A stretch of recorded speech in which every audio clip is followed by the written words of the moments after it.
zúčastnil lidi? Ne? Tak. Je brala autíčka jako sportovní disciplína? Ano, číčka. Možná moc, ne?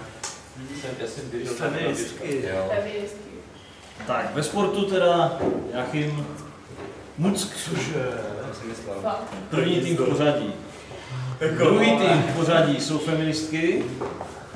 Třetí tým Gabagma. Čtvrtý tým Flyers. Pátý tým 007. A šestý tým borci. Borci na konci.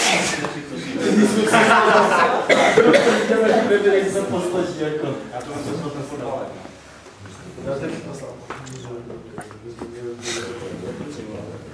Tak, Liborovi jste odevzdávali fyzikální soutěž. Zdůrazňuji, že jmenovitě byla nejlépe hodnocena Denisa. Musí zasloužit potlesk.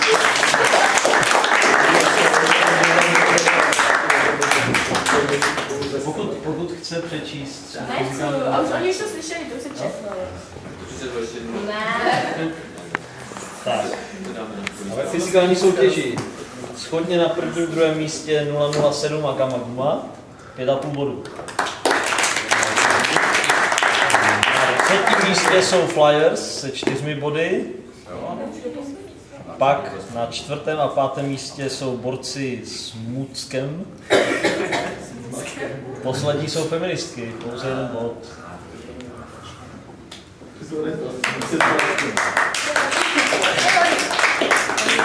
Tak a teď hora na design. Tam máme jednu velkou otázku na mužstvo feministky.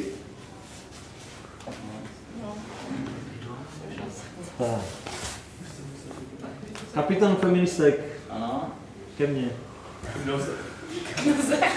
Feministky nám tady napsali vzkaz místo návrhu. Na stropě jsme plánovali nakreslit sluneční soustavu. Bohužel nám to nevyšlo. Počítejte s tímto nápadem, feministky. Odpověď. Nepočítejte, že s ním počítáme. CSE. Tak. Takže můžeš začít. Počkej. Není tak jednoduché. Můžeš začít